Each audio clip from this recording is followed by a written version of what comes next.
the second recording, so the other one won't go. Mhm. Start talking. Okay. Oh, you ready for me? Okay. All right. Here we go. Welcome to the Leafy Podcast, helping real estate investors and entrepreneurs grow. Say hello to your hosts, Jennifer Glagoric and Brian Price, founders of Leafy Legal Services, teaching you how to protect your assets, grow your business, and manage your wealth. Let's start the show. Hi, everyone. Welcome to Leafy Podcast. Thank you so much for joining us today. I'm Tammy, the podcast manager, and we have another awesome guest with us today. So we also have our guests on, of course, Brian and Jennifer. And so I will go ahead and pass it over to them so we can get started. Jennifer? Hey guys, hey Leafy community. Well, today we have one of the business bros on. That's right, San Diego's #1 podcast is here on the show. So we're going to be talking to one of the founders. He's got a number of certifications. He was a high school finance algebra teacher. He's got a background in accounting, a real estate sales license. He has life and health licenses. So like his family, all they do is help people get education out. They coach real estate investors. They coach entrepreneurs. And we were on their show and I had such a great time. And I'm like so excited that he's here. So everybody welcome Hernans Sias with Business Bros. Woo! Woo! Awesome. Great to see you, Hernan. Hey, why don't we, kind of go in? You guys do so much stuff and you guys got so many talents and stuff. Why don't you get, kind of tell us how you guys got started and, what kind of made Business Bros come to life? Yeah, absolutely. So, like you said, I got a bunch of different backgrounds. I mainly got into business, basically it was an accident. I bought my first house when I was 20 and I bought it with my brother, who's my business bro, right? And like 2 years into us owning this property, he ends up getting his heart broken and he gets fired from his job. So we have to start this company to basically pay the mortgage. And that was our first kind of dabble into business. Of course, at that time, I had no clue how business even operated. Like, I don't know, we would put money in the drawer. And then when it was lunchtime, we took money out of the drawer. And, what was left over is kind of how we operated. No accounting, no nothing. We ended up having employees. Long story short, we ended up pretty much going broke. Mainly because I never filed the tax return. I didn't file any employment taxes. We had long-term leases, long-term marketing contracts back then with companies like Yellow Pages. I know they don't really exist these days, but penny savers, those types of things. That big failure was my introduction to business. After that, I was like, "Ooh, so this is a game. If I learn the rules to this game, I have a better chance of winning." And so I spent many years after that just acquiring as much knowledge in different facets of business. Started with the tax aspect of it, went into the accounting aspect of it, and then, asset protection and insurance and all those different things, just to kind of, dabble in everything so that I have a good scope of things. Yeah.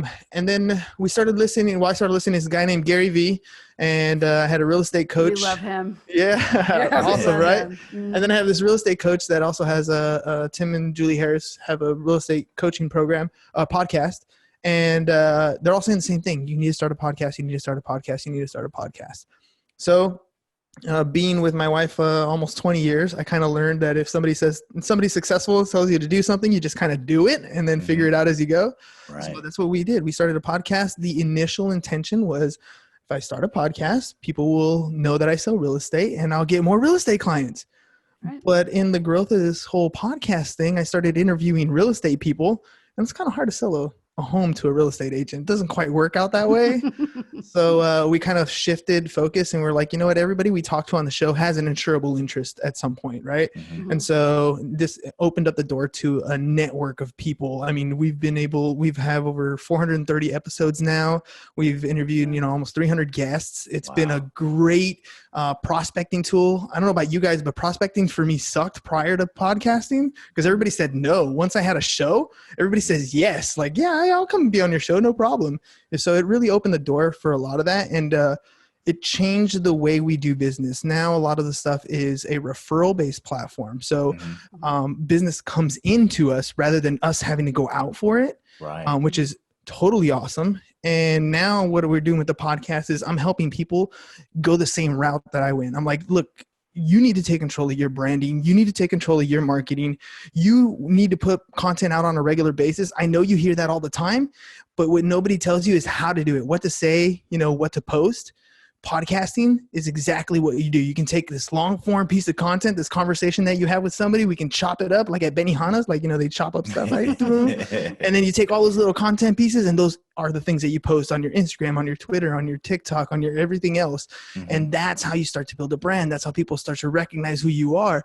And so I started getting really passionate about helping people do that. And that's what the podcast has become now. So we have a course now. We help people launch their own podcast.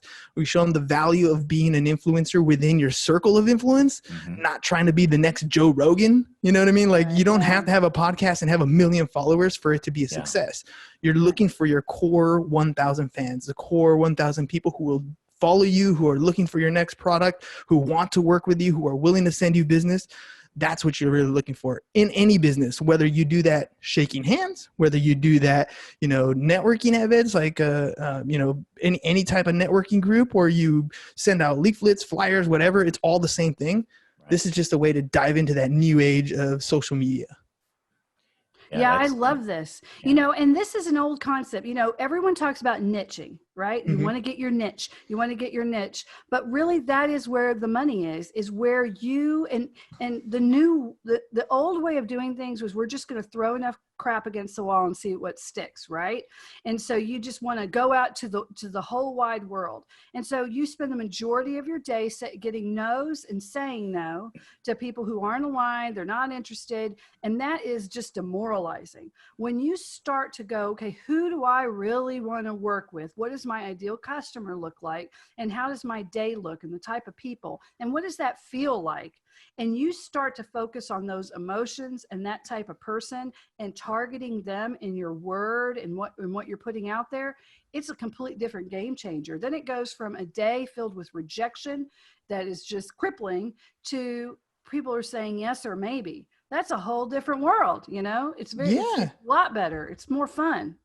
Well, think about before. I remember, being in real estate and trying to meet people like lenders or title reps or whatever. It was always something like, hey, do you have time to grab a cup of coffee? Like a cup of coffee is a value add that you're trying to bring to somebody, right? It means nothing. But now if I say something like, hey, you want to be a guest on my podcast? And they're like, yeah. And I'll tell them, I'm like, look, after the show, I'm going to give you the video, the audio. I might even chop up some pieces and send them your way so you can post them on your Instagram. Mm-hmm. That is value to them. They're going to say yes in a heartbeat. Not just that. I just thrown all kinds of positive karma in their direction. I literally said, here's something of value. It doesn't cost you anything. It's for you. It's about you. Right? So you can go ahead and use it. Now, they may work with me. They may not work with me. But I've already shifted I put the ball in their court. I gave them a piece of content. Now they feel obligated to help me, whether they send me business, whether they send me a box of chocolates, whether they make an introduction, whatever it is, the ball's in their court. Now, if I need a favor, they feel like it's okay. If I need to, if I need to call a last minute inspection, I have inspectors that I can call, and they're more than willing to help me because I help them. Right. You know what I mean? And it's Absolutely. A completely different thing. It's coming from a place of value and understanding that a platform, no matter how big, when you first start off, it's not very big, but as you grow, as you continue to get bigger and bigger, your platform gets bigger. It has more and more value, and how you use that, how you provide it to other people, it's going to be the difference in your business. It's a long-term play, but man, it's like a snowball. It gets bigger and bigger as you go. Yeah. And exponentially gets bigger. Yeah. Yeah, we find that also if you give them marketing, it's kind of it can be used forever too. It gives them credibility, and everybody that is looking for social proof, and just for that person having at least one interview, if not more, all of a sudden now they have people are going to listen to them more because they think they're an authority because they got on a podcast, and so absolutely it helps everybody. And we're not at we're getting closer to 100 as we keep going with ours, but definitely we're starting to see quite a bit of referrals come in, and a lot of goodwill, and it's just an amazing community as well. I mean, I'm just amazed how much everybody supports everybody in this world, and didn't even know until we kind of got into it that was such a wonderful community of people that that want to network and help each other. Yeah, I It's think just this is a like door that opens. Yeah, it is. I think Tammy went to the podcast world in Orlando 2 years in a row. And just the difference from showing up again and talking to everyone. And she's been a podcast manager. Tammy's a pro and built many different podcasts with that. But it's the idea that in this new world, there is echo chamber technology. We can block anyone who doesn't think the same way we think. We only can listen to the things that we want to listen to. And now the ability to get content that is specifically tailored to us is easier than ever. And more, this venue is going to get the voices out that are there for people. So being consistent, having things of value, being correct and factual is very important. And then getting the right people on, people that you really look up to and respect, and you trust their opinion, and you've learned something for. That's great too. So we love it. I absolutely love it. It's such an amazing platform that, I'll give you a perfect example. I do this presentation to get people to take my my podcast course, right? It's called The Power of Podcasting. And I give 3 secrets. And the first secret I give is to teach people to listen to your podcast by raising the volume, right? And this doesn't necessarily mean a knob where you turn up the volume on your headset. It's every time you take that 30-minute piece of content and you chop it up and you get those small pieces, that piece of content is like a clone of yourself, an employee that you put out in the internet, that searchable piece of content that's in your voice, in your emotions, in your enthusiasm, talking about your product and service 24 hours a day, 7 days a week. It lives on the internet. And the more pieces of content that you can create, the more people are going to see you. The more volume you have of content out there, the more people are going to see your brand, recognize your brand, and begin to listen to you as a voice. You want to be a thought leader in your industry. When people think of real estate, I want them to think of me. When people think of insurance, I want them to think of me. When people think of whatever your industry is, they want you to think of you. And that only happens if you're putting out content on a regular basis. And here's the thing is, a lot of people are like, oh, I want to be on YouTube, right? Well, there's like 31 million YouTube channels. Oh, you know what? I'm a better writer. I'm going to do a blog. There's over 500 million blogs out there. There are less than 1 million podcasts, less than 1 million. And half of them have less than 14 episodes. So this is still a medium where you can create a brand for yourself if you're consistent in what you do. It's like going to the gym. If you go every once in a while, it's not going to do a good job. But if you're consistent at it, I don't care. Now. Yeah. I'm messing with you. But if you're consistent at it, even if you do, 1 episode a week or 1 episode a month, but you're putting out consistent content, people will begin to recognize you. Right. It's kind of like your family. You have aunts and uncles or cousins, whatever. You kind of know what they do for a living. Not really. Yeah. They're maybe in this kind of, but if you saw their content every day, documenting what they do, looking at what they're talking about, all of a sudden you're like, oh, I know exactly what I need to do. Right? I'm branding myself as a podcaster. That's what the Business Bros really is. It's a business podcast, but people see me as he podcasts every single day. They see the headset, they see the microphone, they see our brand every single day. It's there in front of their faces. So people, when they need help, they're like, oh, I'm thinking of starting a podcast. What do? They reach out. Right? Or they see our content with real estate agents. They have a question about real estate. What do? They reach out. And I keep multiple licenses so I can say, you need help? Let me plug you in with this professional who I know is doing a good job in their industry. I know because I've interviewed them. I've interviewed people. I know I have a vast network. Now I can place them with a professional that I trust. And when that deal closes, I get paid. It's a beautiful revenue stream that you're using as a marketer if you leverage your brand, but you need to create a brand, right? And we're creating one whether we want to or not. You're either the absentee person, the guy who doesn't show up at the parties, right? Or you're, that family member, or you're the one who's always posting those food pictures on social media, or you're the one that's posting the kid pictures, right? We all have a brand. We just need to decide what it is that we want to be and then go full force into it. Yeah. And the more value you can get, the more education that you get out there. Are you solving a problem? Well, most of us solve some problem. Even if you're a graphic designer, you're solving a problem. You're taking that brand and putting it into something that conveys what they do in a graphic interface. So people can look at that and they get a feeling for that company, right? So everyone has a problem that they solve. And if you can get that out and you can, like what he said about about clipping it out. The idea is to take a question or a problem that someone has and give them a little answer in a soundbite, and then give them a reason to want to hear more from that. And so if you're giving valuable information and you're helping people, then you have all these questions you've been answering that start to just multiply and multiply and multiply, and they don't go away. They're still there. And because every single day, somebody may have that question. And eventually, as you build and you build and you build, they'll type in that question. And maybe you're not going to be on the 5th page of Google anymore. Maybe you'll be on page 2, but it'll be specific and it'll be something that they want to see. And so the power of being able to do that and help people in that very targeted way, where you're reaching out and saying, I've got your answer right here, then it's exceedingly helpful to people. And it's wonderful. You know, there are a lot of things I don't like about social media and this new tech world, but this isn't one of them. This is one of the really good things about it. And it's funny because this coronavirus, this whole pandemic is showing us how much we actually do crave the communication with other people, right? We're stuck in our homes. And even though we have platforms like Zoom, even though we have our Instagrams and our Facebooks and our lives, we are connecting, we are being social, we miss the person-to-person interaction. It's just part of what we do.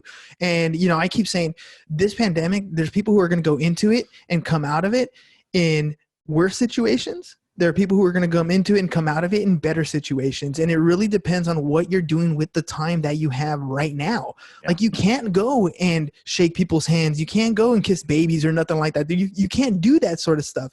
That kind of prospecting or social interaction is not allowed right now. So you should be maximizing your time right now, connecting with other people on social. Because right now everybody's posting their stuff. But when this is over, your content is going to continue. You're going to have so much ready to put out there. You're going to have so much knowledge. You're going to have to learn from so many different people. I created a whole course. I literally wrote a book on podcasting in the first 2 weeks of this quarantine because I needed to use my time the right way, because I know when I come out of this, people are going to see the value in what we're doing in the podcasting space. They're going to see the value in their marketing space. They're going to understand that I got to stop paying for these leads that suck and I still have to do a ton of work for. And what I should have been doing was building my brand so that referrals are coming in, that people who want to work with me, who know, like, and trust me already, that's what I should have been focusing my attention on. Yes. And that's absolutely. That's, what are you doing with your time right now? Mm-hmm. Yeah. Oh, gosh, for sure. And I believe the world's going to change pretty drastically, as everybody's working virtually right now. I think, we've at Leafy Legal, we've been virtual since day one. So for us, it's been no real change in how we do our business day to day. It's just that we can't leave. That's the only problem. So, but yeah, I mean, if you can tap into this new way of thinking, because there's a lot of paradigm shifts that are happening to us right now that likely won't go back to normal right away, if ever. And so going into it and kind of leaning into the change, I think it will really help people come out in a better spot, realizing that, the world is going to change. You're not just going to go back to an office per se. Is why not be more virtual? Why not build your own brand of yourself? Because it's, like you said, now is the time to do it. And it's more than ever, you need to have your own brand anyway. Yeah. And to add to your point, when you do an interview-based platform, you're talking to different people. I've been talking to different people who own businesses where they have offices and a lot of their staff is now remote. And so even myself, we're looking at our own insurance office and we're like, do we actually need this overhead? Like, is this when this shift happens, are we still productive? Are we still, is our bottom line still good? Because I'm expecting a huge drop in people paying their insurance premiums because they're going to have to choose between putting food on the table or paying their car insurance. And they're like, I didn't even drive my car anyways. So, I'm going to put a halt to that. There's a lot of people who are going to do that. And so when I can predict that there's going to be a drop in premium, but because we're minimizing our overhead, maybe we're still, in the black, we're still in a good spot. Why shouldn't I be operating like this going forward? And if you see more of those trends happening, you can start thinking, well, shoot, what's going to happen with a lot of these commercial buildings, or what's going to happen with tenants backing out, or I've been talking to people who own apartment buildings. What happens when, you're used to like a 3% vacancy rate and now you're like at a 40%, non-paid rent rate. It's not even vacant. You don't have, the units are still full, but you're not collecting like 40%. And you can't kick them out. And you can't evict them. So, getting questions like this answered and talking to people and offering maybe your point of view, your solutions, they're going to be eternally grateful when this is over. And the more connections you've made now when people have questions, and the more answers that you can provide now when people need the answers to those questions, you're providing such value. And that's what podcasting does. And oftentimes the answers don't even come from you. You're getting the questions from your guests. Your answers are coming from the guests and their experiences and what they're going through and what they've already researched. All these different things come from them. You just get credited because you put on the show. You know what I mean? It's like the Matrix. You just plug it in and you're getting all this infused knowledge and all this infused experience without having to go through it. Right. What's interesting about that is, so there are so many programs now that we told them immediately, if you have renters, start applying now. Don't wait for the shoe to drop. So we sent them all the links, the SBA, and then we had a partner with Merrill Lynch who gave us very good information. Start preparing this documentation now, because there's a way you can survive this, but you have to be very proactive. Is it as quick as we wanted it to be? No, but there are ways. And commercial, you're going to have to look at that. A lot of people are going to shift away, but then commercial people have a unique opportunity to pivot and to go for government funds. We have a homeless crisis in this country, and there are many funds for people willing to maybe do things with buildings that had once been done retail that can maybe help with the homeless crisis or help with other government facilities that they're looking at. You can't tell me that what if COVID stays around and we're always going to need a COVID specific hospital. We never thought, when I was growing up, as someone who said, oh yeah, you're going to have specialized dialysis centers around the country just for people who suffer from dialysis. Well, I wouldn't be surprised if this type of oxygen depletion is going to need its own center with its own equipment. Well, that's a tire strip center right there. Why burden a hospital with people like that when then they could go to a specialized COVID hospital? If this is really going to be something we're really going to have to put up with for a very long time, we can pivot. And then these commercial places can be able to do that. I mean, just thinking right now off the cuff as you say it, now's the time to be innovative, in different ways. It doesn't have to be the sky is falling.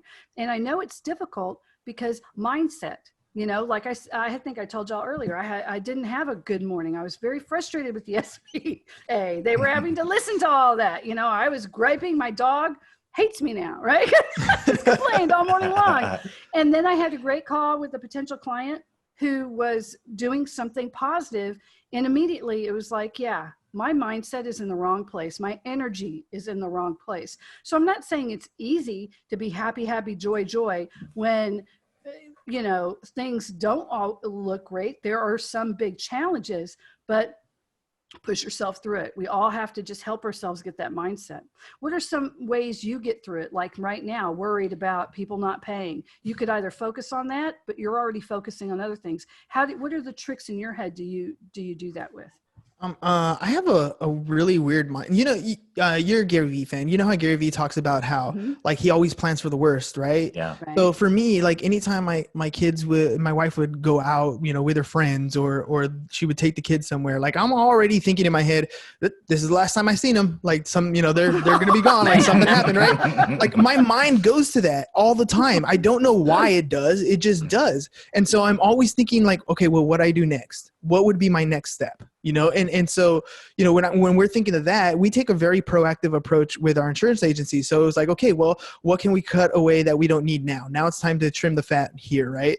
And then on the other hand is, because that's a very bottom up approach. Look at the net, at your P&L, look at the net, and then go through your expenses and see what you can cut. But the other side of that is the top down approach. There is additional revenue that you can generate at this point. So what is another point? Well, right now we're going after mortgage professionals and we're like, look, you guys are having a ton of refis. What you're going to be hurting on is once this boom is over, you're going to be scraping for business. Like the real estate industry is going to take a tank the other way. So what you need to do right now is situate yourself with some passive income. So let's partner up. As soon as the Department of Insurance opens again, let's get you an insurance license. But in the meantime, start sending us all your referral business for your homeowners policies. We'll keep track of them. And when you become licensed, now you have an additional revenue source going back to you. Wow. Right. And so That's really great. there's is an opportunity, innovative. right? There's Yeah. opportunity there. Same thing with apartment buildings, right? You're going to need to reassess your insurance policies because you need to cut some expenses here. Maybe there's some losses that you can do, or property management companies, whatever it is, or clients that are like, hey, did you just have to lay off a bunch of people? Let's look at your workers' comp policies right now and let's see if we can adjust some stuff. There's opportunity even in the downside of this, of what's going on. It's how you approach it, right? The sky is falling, cool. Well, then get your ass out there and catch something because there's something happening at this point. You can only cut so much expenses. At some point, you need to look at what value your business brings and then show that value even during this tough time. Mm-hmm. Yeah, absolutely. Yeah, that's very true. I mean, I think the ones that lean into this and find the ways to generate income despite what's happening, I think are the ones that are going to come out in a much better period, because in the bounce back, you're going to not only be thriving in an adverse environment, but once things become good, you'll skyrocket quite a bit. I've known a lot of business that are actually retracting everything and trying to give them the advice of, no, you want to lean into this because there's a lot of stuff you can do. And I even know like a self-defense company that's trying to reel everything back in. It's like, no, lean into this. You have a lot of things that you can do in order to generate income, and it'll be up to them. Self-defense, that seems kind of like a duh. Now's the time you want to I mean, there's so many people that are, lining up to get guns and trying to move forward. But, it just depends on the mindset of the person. Are they trying to just survive through this, or they want to push forward? And so your advice is, I think it's great to look at, what can be cut, but also what can you expand into, I think is great advice. Well, here's the thing. When I was, when that first business happened, the one I told you about, it was a computer repair company. And as we were going to open up a store, I remember walking into an insurance agent's office because we needed a GL policy, right? General liability policy. And so she's asking us questions and I'm sitting here telling her, I'm like, don't even worry. By by the time I'm 25, I'm gonna be a multimillionaire. This business is gonna blow up. The ambitious young man, right? And when I went through, luckily I went broke and sold all my properties and all that stuff right before the recession. So when the recession was happening, I had already got back into doing some flips. I had purchased a game truck, which was the next big company that I ended up doing for a while. I played video games for a while. It was awesome. That is awesome. But the point was, during that 2008, I wasn't prepared to take advantage of that downturn. I took advantage a little bit because I had my hiccup right before, but I knew that I needed to advance my knowledge base, advance my skill base in the next boom, see what I can do. Because when the next shift happens, because money doesn't disappear, it just changes hands. But when the next shift happens, I'm going to be ready for it. Right. And so for me, I'm like, this is it. This is my wave. Like if you're on a surfboard out in the ocean, like you're paddling, like I can see the wave coming and I'm already full speed ahead. I'm ready to ride this one and it's going to be a fun wave. And that's how I'm thinking about every situation that I'm in is what is the next opportunity here? Stop. Does it suck? Yeah, it's going to suck, but you can dwell on that, or you can figure out what the next opportunity is in front of you and just go full force. Like, what's the worst that can happen? You're going to go broke. Well, so is everybody else. So who cares? Like, go for it. Yeah. And it's tough. I mean, we're not saying that this isn't tough if you're a natural worrier or if you are already, it's very lean. We're just saying, don't spiral to the point to where you just stop everything, try to push out. And what's that book I love, Who Moved My Cheese? Mm-hmm. Ask yourself, what would I do right now if I wasn't afraid? Yeah. And do that, or at least do, maybe if you said, well, if I wasn't afraid, it'd only because I had $1 million. And if I had $1 million, okay, no, not that. Just what if you weren't afraid of what would happen? Just start that one. And if you can if it's a different answer than what you're doing right now, think about that just a little bit. Don't let fear stop you from what could be your best forward progress that you can make. And when you said the $1 million thing, it made me think. I feel like I am very ambitious and I have large goals, but I try to keep myself as humble as possible. I don't need $1 million, right? When you're starting your sales gig, you don't need to be, the top producing agent or whatever salesperson in your office. Start with one. You know what I mean? Like when you're starting your podcast, I don't need 1 million followers. I'm just trying to get to my first, 1,000 fans. If I can get to my first 1,000 raving fans, our Facebook group has over 7,000 followers, which is awesome. But I want my first 1,000 raving fans. These are people who are going to buy from me no matter what happens. I can sell them. If you have 1,000 people, you sell them a $10 item every month. That's 10 grand a month. That's not a bad living. You know what I mean? We do this exercise. Well, I say James was the one who did it. Where our goal has always been to reach 30,000 a month in passive income. So that's from rentals or businesses, right? It's been our goal. So we've always had that arbitrary number ever since we first read a Kiyosaki book, right? Back in the and so he did this activity where he's like, okay, I'm going to spend $30,000 a month. And so he would literally on a spreadsheet write down every single thing that he would buy. And he realized real quick that that's a lot of money to spend. He always had at the end of the month so much money left over that he would buy ridiculous things just to force himself to meet that quota of spending that $30,000. You think you need $1 million. You don't. You think you need thousands and thousands of dollars a month. You don't. So you stop yourself from even trying because you think that number is so arbitrarily big. You set it for yourself.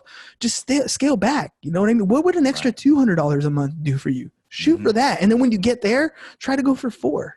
I read an article once called Entrepreneurial Peer Pressure, because we go to all of these, we look at all these live events. You go to live events, you're meeting with other entrepreneurs. I want to be a millionaire. It is in our consciousness, I guess, as Americans or just worldwide. I want to be a millionaire, I want to be a millionaire. But when you actually figure out what you need to make you happy, maybe it's, I want to be able to take 1 week off every 3 months or 7 full days off because I'm a big cruiser or whatever, or all-inclusive lover. And I want to be able to take that vacation. And then I want to be able to not worry about my basic bills. So I want to be able to have, let's say, 3 months worth of all of my bills, take 1 week off in this, and you start tabulating for yourself, whatever that is.